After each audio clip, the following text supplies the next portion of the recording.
പിണറായി വിജയന്റെ തോൽവി സാധ്യമാണോ എന്ന് ഞാൻ ചോദിക്കുമ്പോൾ അതിരി കടന്ന കൈയല്ലേ എന്ന് നിങ്ങൾക്ക് തോന്നാം.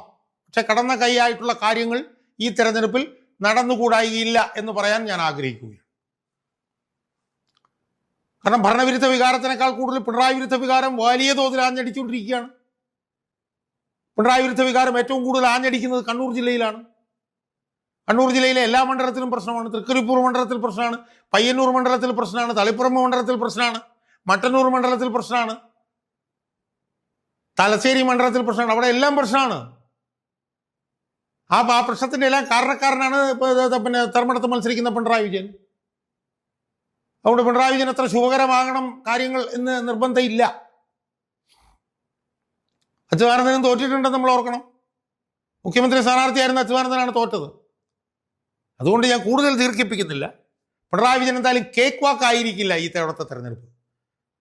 40,000 50,000 ഒന്നും പിണറായി വിജയൻ വിചാരിച്ചുകൊണ്ട് പോകുന്നതിൽ അർത്ഥമില്ല. പിണറായി വിജയന്റെ ഭൂരിപക്ഷം ജയിക്കുകയാണെങ്കിൽ തന്നെ ഒരു 5,000 10,000 ഒക്കെ ആയി കുറഞ്ഞാൽ പോലും അത്ഭുതമില്ല. പിന്നെ കേരളത്തിൽ ഇപ്പം നടന്നുകൊണ്ടിരിക്കുന്ന തെരഞ്ഞെടുപ്പ് രംഗത്ത് നടന്നുകൊണ്ടിരിക്കുന്ന മാറ്റങ്ങളുടെ പശ്ചാത്തലത്തിൽ പിണറായി വിജയൻ വീണാലും നമ്മൾ അത്ഭുതപ്പെടരുത് എന്ന് മാത്രമാണ് എനിക്ക് സൂചിപ്പിക്കാനുള്ളത്. പിണറായി വിജയനെ